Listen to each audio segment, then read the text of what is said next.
Welcome to CenterState CEO's semi-monthly podcast, Talk CNY, presented by NBT Bank.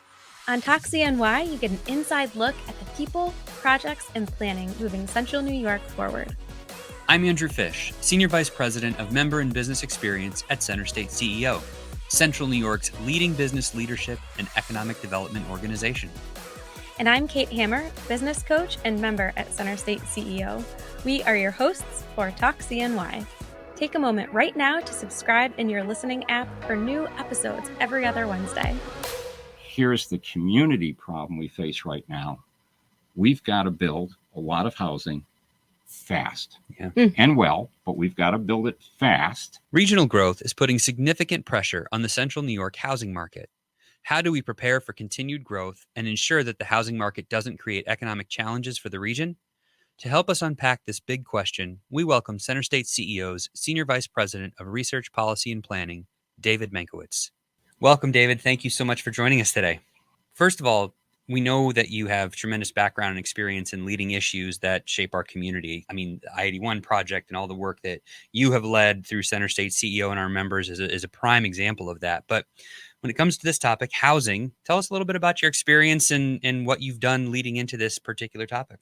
Oh, sure. I'm a city planner by trade and training, so that's what I do. But over the years, we've been a builder of affordable homes with one of the organizations I used to work with. We went out and built homes in the Syracuse neighborhoods. We've also, with all the work that went in downtown revitalization for several decades now, the basis of most of that was housing. Mm-hmm. That became the market driver that allowed everything else to go on in downtown Syracuse. So done a lot of work with developers over the years, a lot of interaction with the financiers and the historic preservation folks and the planners and the approval processes and all the rest. So yeah, we've done quite a bit in the housing world. A lot of experience. A lot of good experience. Yeah. So earlier this month, we talked to Ryan Benz, local developer. He came in and he was talking with us about some of the challenges that he's seeing coming up with housing. Can you help our listeners who may not be aware, what is driving this demand for housing and why does this issue need to get addressed? Well, first of all, think about what's driving the demand for housing today. And this is pre-Micron, right? Mm-hmm. Micron is just beginning to appear in the community. So today, what you think about, there's always demographic change that's going on in housing because people need different forms of housing as they go through their lives. And so, for example, Syracuse right now happens to be one of the leading centers in the country for attracting Gen Zers, basically. So these kids from 18 to 24 are coming here. So what do you see? A lot of student housing on the Hill and a lot of apartments are being developed for them. So that becomes a market driver. Now, you recognize that as they age, and they get their first jobs, well, suddenly they'll look for better apartments. Mm-hmm. And then maybe they go through the finding partners and creating families. Then they need the starter homes. And then as they get more established, the larger homes. You get that. And when you become a baby boomer like I am, right, you start to get to the point where you're saying, okay, maybe it's time to get out of the big home and move into something smaller. Mm-hmm. So that demographic change is going on all the time. And so that generates different demands for housing at different periods. So a lot of what's going on today is being driven by those types of changes that are happening in this market. And Syracuse happens to be doing well economically. So more like students, when they graduate from college, are staying here and not leaving. And so that's a great thing for us. All of this is good for us. Mm-hmm. But all of that demographic change drives different demands for housing at different times. Then we certainly just came through the period of COVID. Right. And during COVID, we certainly did. Real drop off in the number of units that were constructed all over the country, all over the world, not just here. But there was a drop off in the number of units. And then on top of that, when builders were trying to build, they would order cabinets and supply chain disruptions and cabinets didn't arrive and, different parts of components of like refrigerators and things did not show up. And so that slowed down their ability to deliver what they were trying to build in time. And as the public, we came out of that. Well, we all wanted to start buying new homes or getting new apartments. And so there was a lot of disruption in that market. And now what do we have? Rising interest rates, right? And rising costs, which again signals a slowdown in the housing markets. Housing is one of the things that really gets impacted by interest rates. So that's kind of a long answer, but all that change is going on, and there's pent up demand for that housing. Now, Micron is coming, right? Micron is coming. And what are they bringing? 9,000 new jobs. Their direct suppliers are going to bring another 9,000 jobs. And then there's this fancy term that economic developers like to use, talk about induced jobs. They'll be created in the greater economy because that's all going on. Another 32,000 jobs, 50,000 jobs that'll be created, some of which will be filled by residents of Central New York today. And those folks, when they get those new jobs, will probably be looking for new and better housing. And a lot of them will be people coming in from the outside, or again, college students staying because the opportunity's here, which is going to generate a whole new demand for housing. And that is far in excess of what we've done in recent years. So that growth is coming, right? And there's some real challenges if we just kind of let the market drive those outcomes, right? Talk to us a little bit. We use this term a lot, but talk to us what smart growth means and what that would look like for us as a community. Sure. Let's answer the question a little different way. Sure. Right? Given all those pressures we talked about, what would the market tend to do? What would be the response? Well, a developer is going to say, look, I want to get as close to Micron as I can get and find a piece of land. And then they have to look at land prices, because we can all imagine that land prices close to Micron have shot up. So they're going to be moving around trying to find that. They need to find infrastructure. And then if they go further out, they're going to come to towns that basically have zoning regulations that say, okay, you can build a single family home on a large lot, like an acre. So what's the result? You get a lot of sprawl, and you end up passing things, leaving certain sites behind because either the price wasn't right or the infrastructure wasn't there or whatever. So what the developer is doing is absolutely critical to our economy. That is where most of the response is going to come to. We absolutely need that. But at the same time, you want to avoid a situation where you have to build all new water lines and sewer lines and roads that are all expensive for the public sector to build. And you also want to try to make it in a way that maybe you can use public transportation or shared transportation to get back and forth to a place like Micron, so we just don't end up with all, cars jamming up Route 31. Yeah. So those are the kinds of things that you want. So what is smart growth all about? Well, smart growth would say what you really want to do, and County Executive Ryan McMahon has been a champion of creating, communities, really real communities, as opposed to just having a bunch of subdivisions out there. And real communities have centers. They have places where people can shop and pick up things.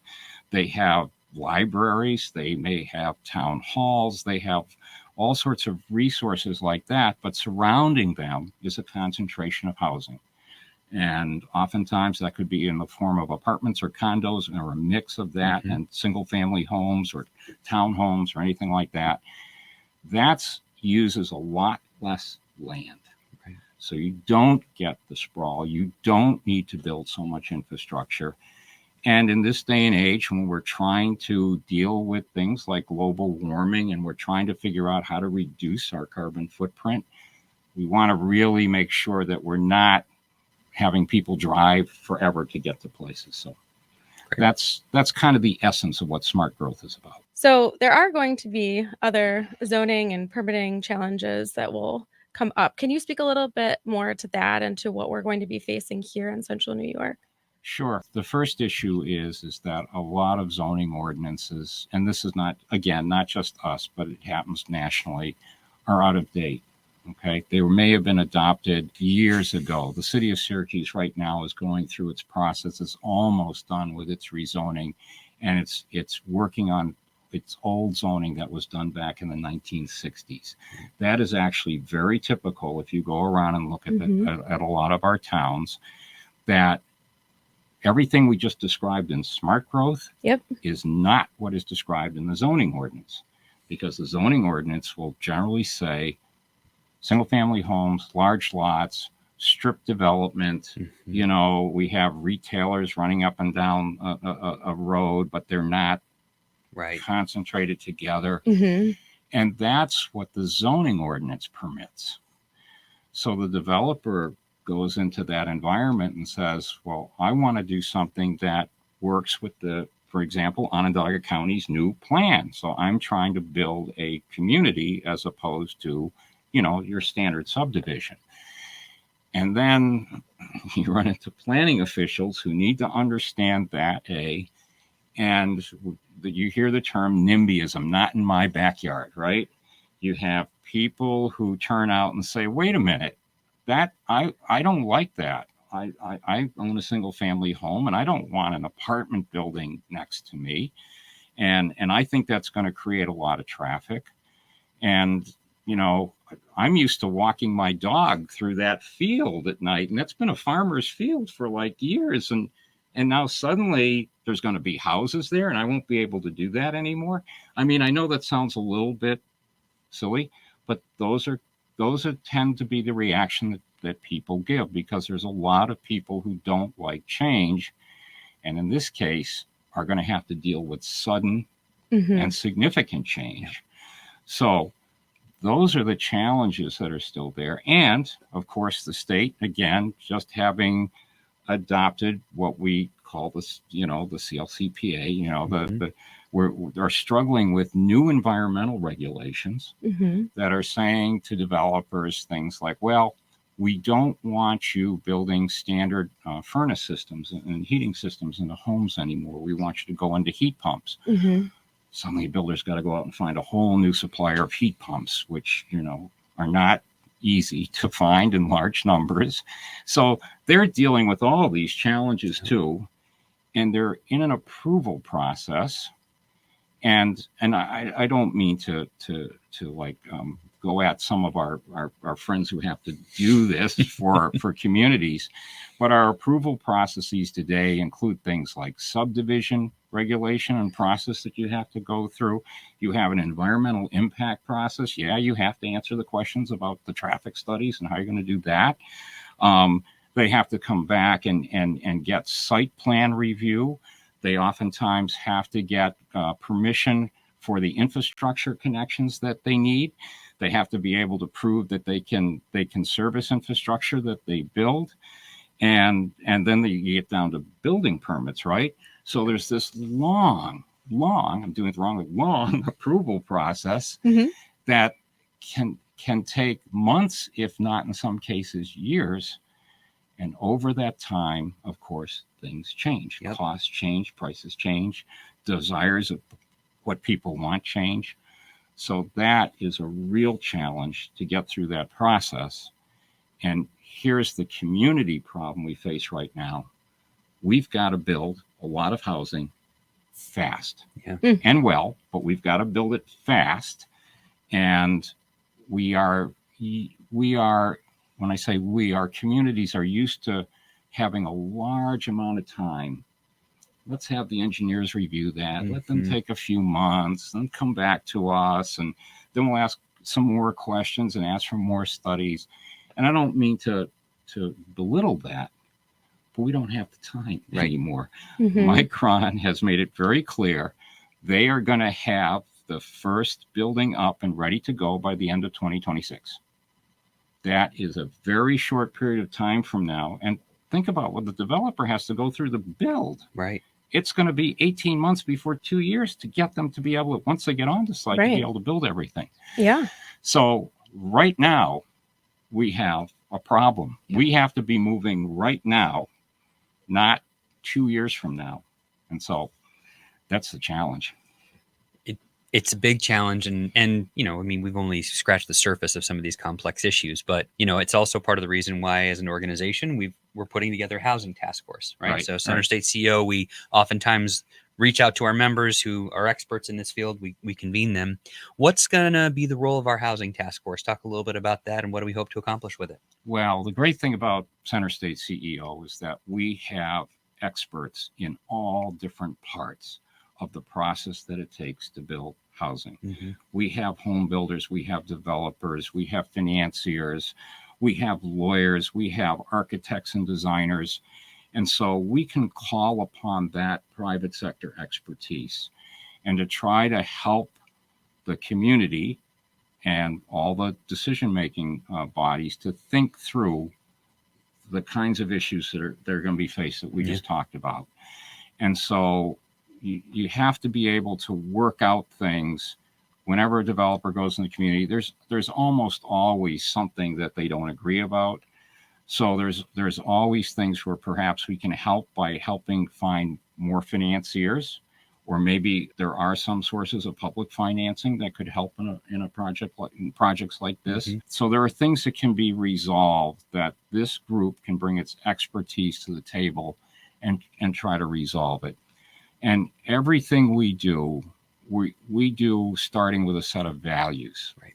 What's important to the community? What are we trying to achieve? And so there's certain things that you really need to think about in this process. Ryan Benz, in the last episode, was very articulate on the need for affordable housing. Oh, yeah. Market rate. And the need to be able mixed rate. Sorry. to make sure that everybody had access to the opportunities. And so that's not easy to bring together, affordable housing and market rate housing, but that's something absolutely has to be there.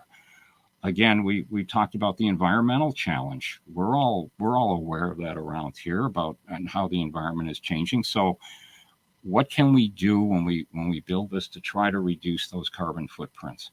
So those are the values that we can bring to the table. And then the last role probably will be advocacy. Mm-hmm. Are there either certain projects or programs that we're going to need to try to work with our partners? The county is a partner, the city is a partner. A lot of the towns and villages will be on board with this. How do we work with those partners so we can quickly get to yes when it comes to approval for projects? Yeah, so let's talk about that in terms of participation. For our listeners, what can they be mindful of that they can be doing? What tangible, real things can they be doing to help drive those changes that we need? Well, the first thing is be informed. Most importantly, be informed. There is a national housing crisis that we're going through. It's not just in central New York. It's really throughout the country. So understanding the nature of that and understanding all the pieces that go into trying to resolve that. So be informed first and foremost. Understand what's going on. And, the other things they can do is talk to their own local leaders and engage and talk to people about how we might change or how we might be able to do things more quickly. And we do have to overcome the NIMBYism response that we're going to have to get people to understand that, okay, I know that farmer's field's been next to you for all these years, but they haven't grown anything on it in the last 3 or 4 years, and maybe it's time that it has a different use than it does. So there's lots of things that people can do to try to help. Yeah, but addressing that discomfort in particular is a big one, it sounds like. Yes, getting over those types of concerns, and a lot of those concerns are legitimate. I'm not trying to belittle them. Sure. But as the individual, absolutely. Yeah, I do want to emphasize that there's a lot of times when it's easy to say we don't want change, but the world is changing, and it's going to change very quickly here. And we as a community, as a region, we're not used to that. Nope. So this is a time where there's going to have to be a lot of effort by a lot of people to help us getting moving quickly, because there's this incredible opportunity that we have that's better than, quite frankly, any place else in the country right now. Mm-hmm. This is the single largest economic development project creating thousands of jobs. And so as a community, we really need to embrace this and embrace the change and do the things that we need to do to get things done. You know, it's funny because you said it, right? We as a community are not used to that change. And I think that's we've talked about this before, really from a scarcity mentality, Yeah. right? Like, I'm going to hold on to what's mine. I don't want to change, because if I lose it, I don't have something better. I don't have something else that I can get. And that's just not going to be the way it is around here moving forward. I mean, there's going to be opportunities. And so getting people to understand that and getting our community as a whole to realize this is now a growth community is going to be a challenge. Yeah. But it's an exciting one. For sure. Right? And if we do it right, and we've talked about the things like smart growth and other ways to do it right, we can be a really good community when we're done. We do have to preserve our open space. We do have to keep our environmental quality. We do have to do all those things. And no, we don't want traffic backing up. I mean, let's face it, we pride ourselves on being the 15-minute community. You can get anywhere in 15 minutes. Yeah. We can still do that. But it is going to require a lot of thinking and a lot of execution to get it done right. Well, we'll be back to continue our conversation and talk more about Central New York's housing challenges. But first, here is a note from our Talk CNY's presenting sponsor, NBT Bank. Every day at NBT Bank, we focus our business around all the ways we can help yours. We're large enough to offer leading business and digital solutions, but local enough to ensure personalized one-on-one service. So turn to NBT Bank for a full range of business solutions, like capital and treasury management services, even fraud protection, and see how NBT Bank is just the right size to help you do big things. Visit nbtbank.com to learn more and start a conversation. Equal housing lender, member FDIC. This is Talk CNY, and we are continuing our conversation with David Mankiewicz. So certainly a lot of great things in front of us, but, you know, I guess to ask the question in a slightly different way, David, what's the risk if we don't do something proactively? Well, the risk is there's several items of risk, you know, and what Micron has expressed, one of their items on their worry list is housing. Yeah. Where they are, Boise, Idaho's their headquarters, is one of the most expensive housing markets and difficult housing markets in the country. And Syracuse has a blessing that most of us don't realize, but housing prices in Syracuse generally run about half the national average. So it's really affordable to live here.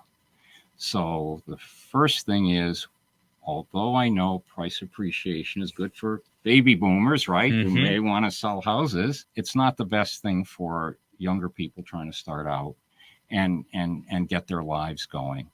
So we don't want to lose that affordability element. And that's a risk, because if we don't build enough housing fast enough, Micron is still coming. Yeah.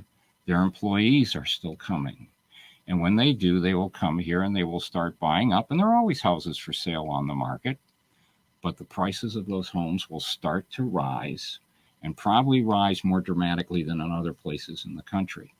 And then if you have young folks who can't get into that first starter home and they stay back in the apartment units, what happens to apartment rents? They start to rise, right? And reflecting that sort of demand. And we lose that affordability that has been such a great aspect of living in Central New York. We don't want to have that happen. We don't want displacement. We don't want gentrification.